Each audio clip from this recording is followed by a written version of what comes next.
자, 지금 이제 계속 정치인들이 그런 이야기 되게 많이 합니다. 이번 대선은 뭐 이재명 대 반 이재명이 아니고 그건 말이 안 되잖아요.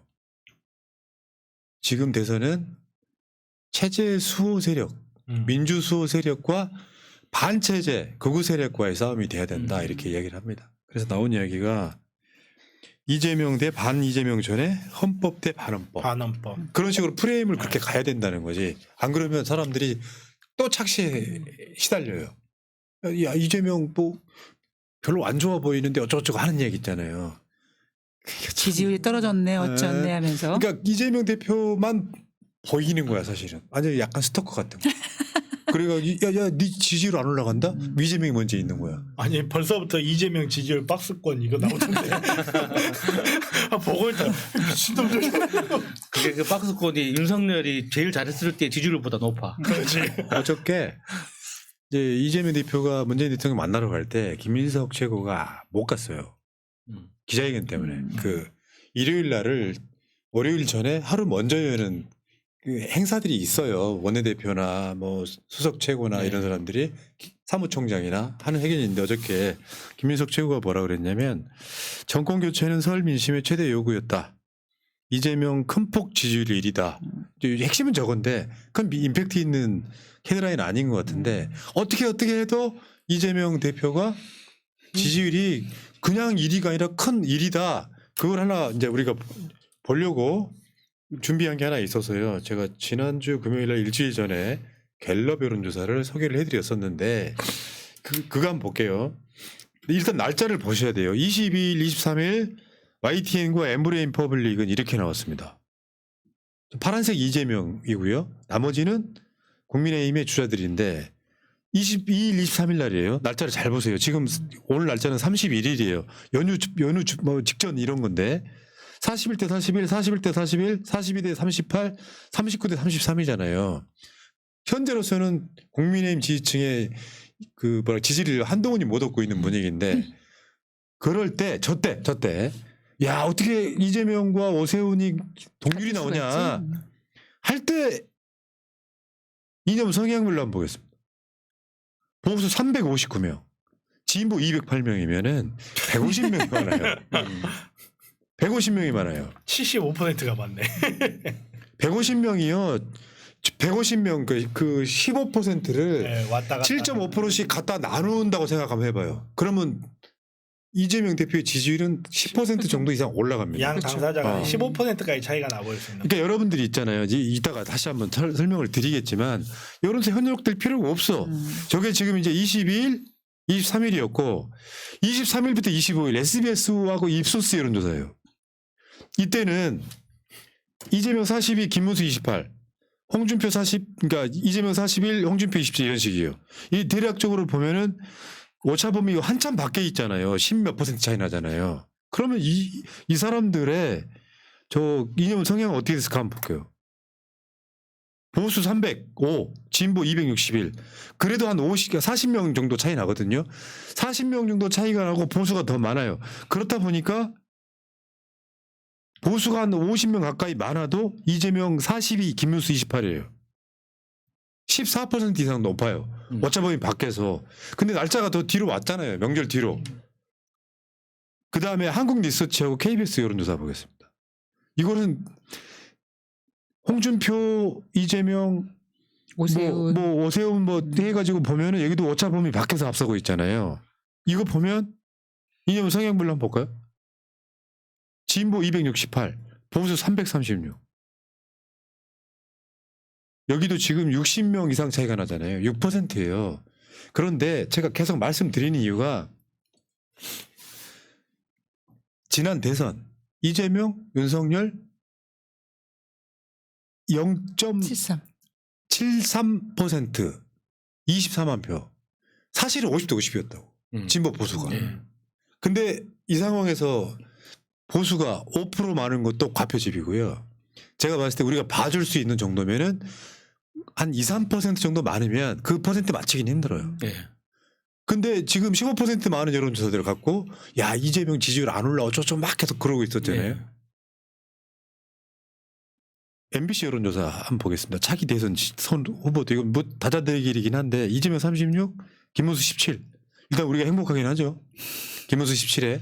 그럼 이 MBC 여론조사는 어땠겠냐?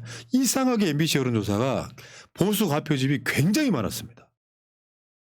진보 248, 보수 340.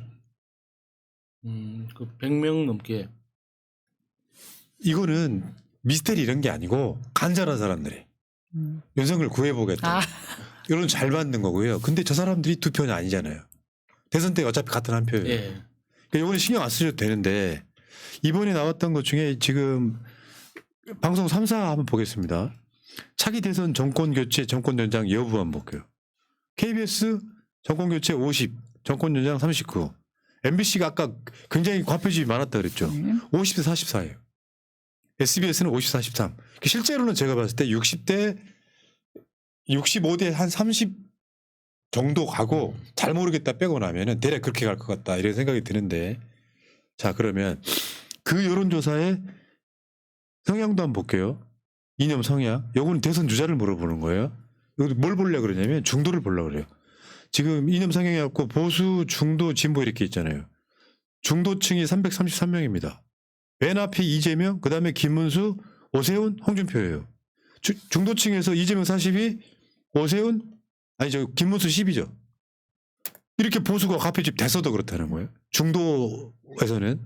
그 다음에 탄핵 어떻게 할 거냐. 중도층에서 탄핵해라 69, 탄핵 반대 27입니다.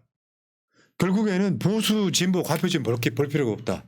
중도만 보면 된다. 어차피 보수, 진보는 이번 대선에 오히려 나는 진보가 더 많이 나올 거라고 봐요. 예. 그렇죠. 내가 찍었던 사람들 입장에서 명분이 박근혜 있죠. 찍고 윤석열 찍었던 사람 입장에서 아예 못 나가겠다 이제. 그런 사람들 꽤 나올 거라고 봐요.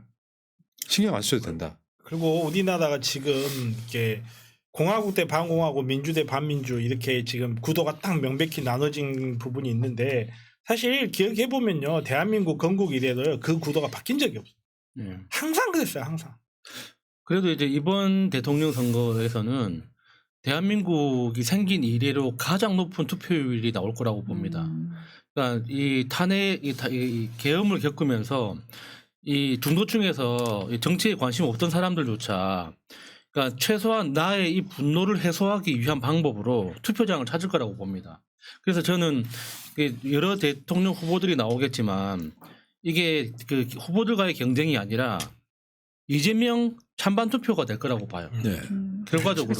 여론조사표 예, 보면 진짜 웃긴 게 뭐냐면 보고 있으면 무슨 생각이 드냐면 이재명 혼자 딱 여기 서 있고 오세훈 나서 뻥 맞고 김문수 나서 뻥 맞고 하고 순서대로 계속 쳐맞고 가는 거 있잖아. 그러니까 여론조사는 너무 신경 안 쓰셔도 될 것 같고요. 그 다음 거 하나 한번 보여줘봐요. 이거 깜짝 놀라게 해드릴게요. 다 알고 있는 거지만 여기 지금 지역구 국회의원 투표 국민의힘 39, 더불어민주당 37 이렇게 돼 있죠. 저게 총선 바로 직전 주에 NBS 여론조사예요. 그렇죠. 근데 총선 결과는 어떻게 나왔죠? 여론조사대로만 움직였으면 우리나라 지금 망했을 거예요. 저게 지역구 투표를 국민의힘한테 하겠다 39, 더불어민주당한테 하겠다 37이었단 말이에요. 그런데 선거 결과 그 다음 주에 선거 결과는 민주당이 제1당 제1당인데 야당이 슈퍼 역대로 얻은 압승. 최고의 슈퍼 의석이었단 말이에요.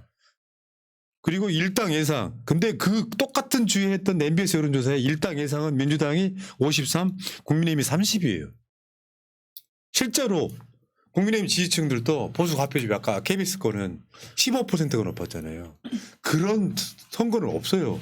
대선은 우리나라 선거 중에 가장 투표율이 높습니다.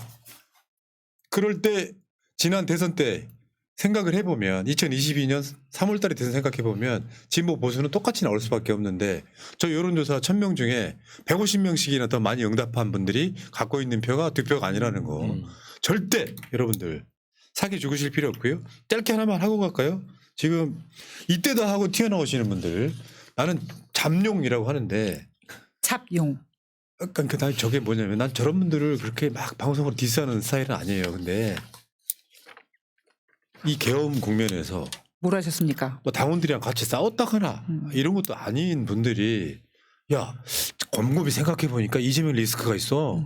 잘못하면 우리가 지겠어. 하고 갑자기 명함 내밀고 뛰쳐나오는 사람들 보고 있으면 저분들 뭘까? 저는 뭐 개인적으로 저는 이거 어디까지 제 개인적인 생각이에요. 저는 개인적으로 저 네 분 중에 세 분 정도는 민주당의 소중한 자산이라고 생각하고 한 명은 누군지를 모르겠어요. 일단은 누가 말 안 했습니다. 한 명은 정말 얘는 왜 이러지? 약간 저는 방송 경험상이요. 누구라고 말씀 안 드리겠는데 저 중에 두 분은 방송에 있어서도 가장 최악의 사람들이었어요.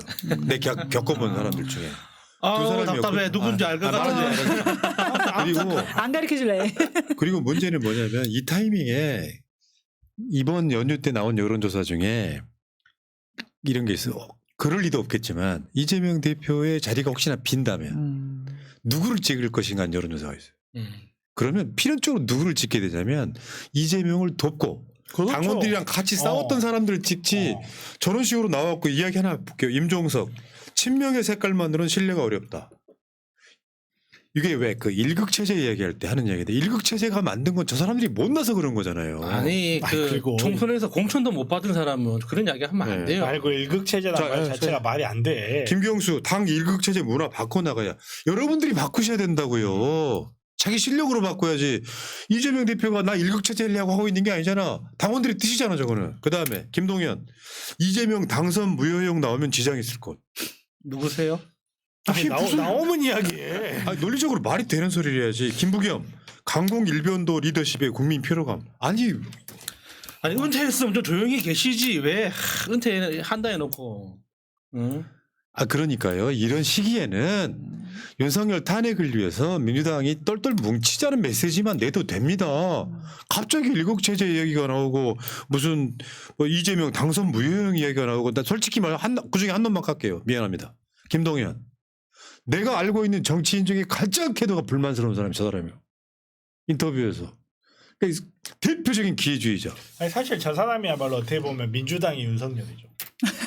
저는 그렇게 봐요. 아니, 그러면서 저런 사람들이 지금 이재명 당선 무효용이 아니라 여러분들이 해야 될 일은 이재명이 얼마나 정치 탄압으로 수사를 받고 있는지에 대한 이야기를 해줘야지. 그 전에 이재명 대표가 김경수 지사에 대해서 했던 SNS 몇 개만 모아봤어요. 김경수를 비판하는 글이 있습니까? 다 옹호하고 감싸 안으려고 하고 도우려고 하고 있잖아요. 아니 나는 김경수는 그렇게 안 봤거든요. 무슨 일극체제가 어쩌고저쩌고 이야기를 해. 일극체제는 여러분들이 못나서 만든 거야. 무슨 뭐 당에서 상처받고 나간 사람들 뭐 사과해야 된다 같은 뭐 말이 되는 소리를 해야죠. 그리고 국민들이 봤을 때 뭐 예를 들면 임종석 같은 경우는 기억에 남는 게 뭐 있습니까? 옛날에 비서실장 때 선글라스 끼고 대장 노릇했던 거. 그다음에 김경수 같은 경우 도대체 뭘 어떤 모습을 보여줬는지. 그러니까 우리 국민들은 이재명 대표가 그동안 행정가로서 어떤 면모를 보이고 어떻게 행정을 했는지 알기 때문에 지금 이재명 대표가 여기까지 온 거 아니겠습니까? 어디서 그냥 어설프게 손가락 얹으려고 하는데 국민들이 이제 용서를 안 하죠. 그런 이야기 있죠. 타이밍 지린다. 뭐 이 타이밍에 뭐하고 자기들끼리 행사하고 무슨 세미나하고 막 하면서 그러니까 이게 착각이라니까요. 지금 이 상황에서 야 이재명 어쩌고저쩌고 하면 혹시나 이재명 대표가 선거법 위반으로 2심에서 유죄 판결 받으면 낙마하면 나한테 자리가 올까? 그거 있잖아. 그 심리 있잖아. 무서운 난감. 나한테 자리가 올까? 그거 하려면요. 지금이라도 이 대표를 돕고 당원들과 함께하면 돼요.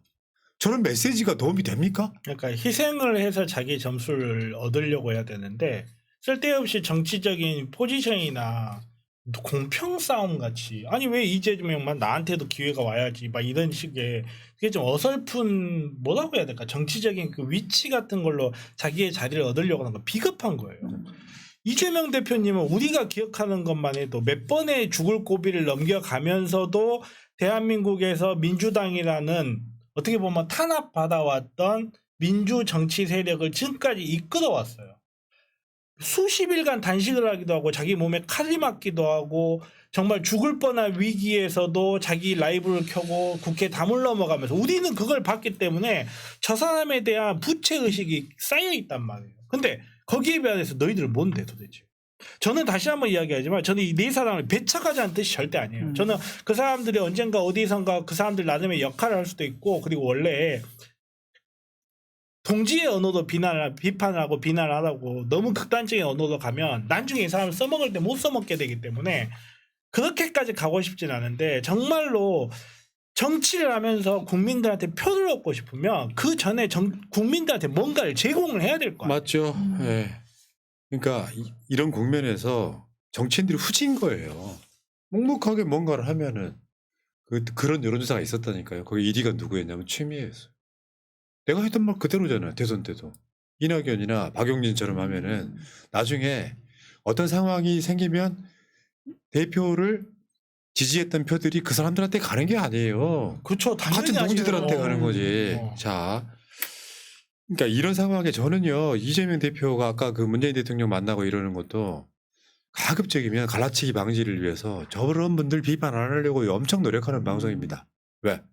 이렇게 갈라놓으면은 한 표가 아쉬운데. 그렇죠. 그렇긴 한데 정치인들이 그걸 모를까요? 저런 이야기를 하면 언론들이 얼른 나서가지고 딱 갈라치기 시점이구만 그렇죠. 하고 막 엄청 갈라치기 하잖아요. 이럴 때 내가 메시지 관리하는 게 안 될까요? 그러니까 알고 하는 거죠. 저는 알고 했다고 저도 봐요. 그렇게 왜냐하면 그렇지 않으면 자기네들 언론에 자기네들 이름을 해서 국민들한테 저 아직 살아 있어요 라는 메시지를 보낼 기회가 없어. 이럴 때 이재명 대표를 까잖아요. 내가 봤을 때 내가 페이스북에 이재명 대표 까도 조선일보 일면이에요. 네. 아니 예전에 이상민 의원 같은 경우에는 민주당 내에서 이재명 대표 가면 그렇게 언론에서 받아주다가 그러니까. 지금은 지금은 잊혀지는 이야기지. 그런 사람이 있었나라고 네. 하지 않습니까? 있어요. 국토부 장관 자, 이제- 구속될 사람. 자, 방송 마칠 시간이 되어 갑니다. 자, 지금 시점은요. 윤석열 탄핵도 마무리가 안 된 상황이에요. 그러면 메시지 낼 수 있잖아요. 요즘에는 뭐. 헌재는 빨리 윤석열을 파면하라. 네. 그러면서 사실 여기다가 대선 욕심 딱 보이면 있잖아요. 아무것도 한 거 없는데 욕심으로 보이잖아. 그 염치 없다고 생각하는 거예요. 그러면 이 진영에 도태가 되는 거예요. 정치인들 정말 후지다. 박선훈 의원의 SNS를 보면 나와 있습니다.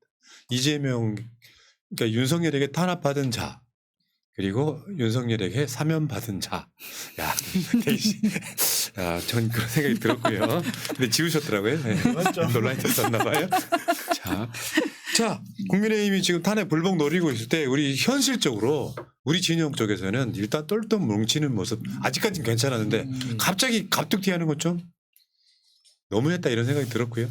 자, 오늘 방송은 여러분 마치고 이제 진짜 중요한 분 모시고 자 방송하겠습니다. 고생하셨습니다. 고맙습니다.